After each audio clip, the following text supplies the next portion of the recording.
And I remember it was kitty corner from the Washington Square Bar and Grill, and the city was just packed with all this power and prestige. And of course, the Washbag was one of Herb Cain's favorite haunts, so everybody went there. So Walter Cronkite would be there, and the Speaker of the House, Tip O'Neill, all these different people. And then it wasn't as radical as the Chicago convention by any shot. But well, I was there, too. At Chicago? Yes, oh my as a matter of fact. I was at the Chicago Convention in '68, the same night that Anita Bryant was there singing the national anthem. Oh, my God. I just love it. Sister Boom Boom and Anita Bryant together at the Chicago Convention in '68. You couldn't make that up. No, my God, it's fantastic. So what happened for you at the Chicago Convention? Well, not a lot. I was a page on the convention floor. And we were staying with friends in Chicago, and there are a lot of us inside the convention hall with the delegates, the pages, everybody working there. And we were staying with friends in a big house where some of our friends were outside at the demonstrations. And so we had a lot of stuff going on back and forth. There were a lot of progressive Democrats, people who had been elected as McCarthy and Kennedy delegates,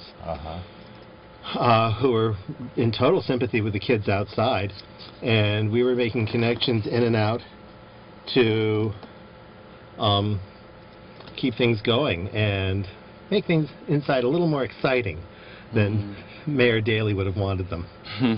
Mayor Daley, boy, an oppressive voice from the past. Oh, my goodness. Oppressive presence, and now his son has been mayor of Chicago for 18 years. It's amazing. Another dynasty. Yeah. Isn't democracy wonderful? When it works, if it works. Best government money can buy. And money does, doesn't it? So, Zach, what are you thinking about? God, I just feel like here you are sitting next to history. I'm sitting next to like major history. I'm just really in awe. I'm so like honored to be sitting next to you, and I just yeah, gosh, I just want to hear more and more and more stories. Well, you know, since all that, when I became a Muslim, and a lot of people say, you can't be a Muslim. Islam is anti-gay. And, it's like, well, I already knew from Christianity and Judaism, it's not the religion that hates, it's the religious. Right. Yeah. And not all the religious. There are lovely people in all religions who are just very warm and loving and accepting. And, it's like, how anti-gay can Islam be? I mean, you look at those black Muslims, they call themselves the fruit of Islam, those cute young boys, the fruit of Islam, all dressed up like Pee Wee Herman. Now, how homophobic can you be? Right! It's kind of like the same thing with, like the gay Mormons that go around and they're all pretty and perfect looking, and they're very homoerotic, I think. And the thing is, Mormons don't believe in monogamy, so it's like... Right. Yeah. So... there's some advantage there, too. Right. Yeah. Having one husband, having two husbands, having three husbands. 4 or 5. Yeah. Well, I don't know all of the I used to be the bride of Christ, one of many, so I'm used to polygamous cults. That was as a sister, or as a sister? Yeah.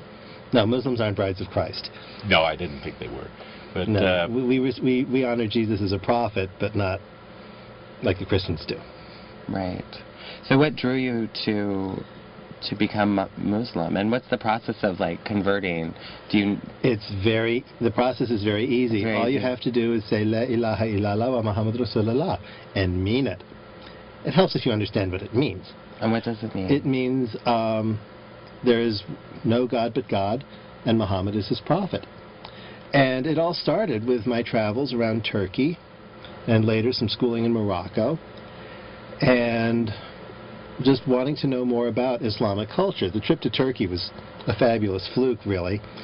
And when I saw how people lived there, and I saw the people in worship, and also the culture. It wasn't so much the religion as the culture, our sense of history. And I was studying history in Italy at the time. But our sense of history in America is so Eurocentric, and you know that, you read about that. And of course in California we get a lot of stuff about East Asia. But in terms of historical sensibility, the Mideast is like the hole in the donut. What the hell happened there? And when I got there, I saw, oh my God, everything happened here. This was the crossroad of continents.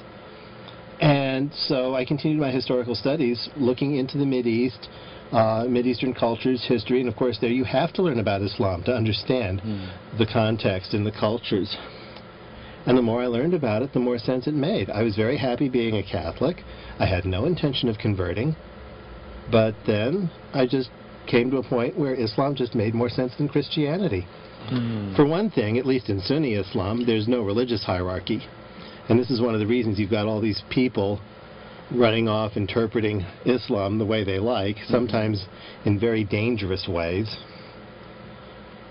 But at the heart of it, at the beginning of every prayer, at the beginning of every chapter of the Quran, it says, "In the name of God, who is all compassion and all mercy." And if your version of Islam isn't directed by compassion and mercy, I really don't know what it has to do with the Quran. Yeah, I think it confuses lots of people, and I don't understand. But we're getting close to call it a night. Are we? I think. But I'd like to maybe close with some of your comments about your transition from Catholicism, from the sisters to Catholicism, or did you remain Catholic your whole life and then into Islam or Muslim? Well, I was a Catholic for many years, and then just studying Islam, it made more sense. So that much was really very simple. So do you practice that religion here? Oh yes, I do practice Islam. Okay. I belong to a mosque. Okay. And I pray, and I don't eat pork, and I don't drink wine. And no, I don't. Well, I mean, I'm a recovering alcoholic, so giving up booze is sort of redundant. Giving up pork was the hard part. Bacon would kill me. Well, it may have saved my husband's life. He's had heart disease, so we found it before anything horrible happened. But still, after he went in for that double bypass, I told him, "See, 3 years of no pork, that may have saved your life." Or at least cut down on the number of bypasses, maybe. Yeah. Well, thank you so much for joining us tonight. I'm curious as to where you actually do go to mosque, or I think my mosque would rather I didn't divulge that. That's fine. I just don't know, but I understand there are quite a few mosques here in San Francisco. There are some lovely mosques, and one of the things that's very exciting now is that there is a mosque and a synagogue and a church working together. That's beautiful. To form an interfaith center that is to be called the Abrahamic House of Prayer. Wow. I love that. That's awesome. It's going to be an interfaith center in Noe Valley at the Noe Valley Ministries. Okay. Well, I want to really sincerely thank you for joining us tonight. It's been a really fascinating glimpse at some of the history of San Francisco and a man's personal movement in life. And thank you for enriching both of us and our viewers.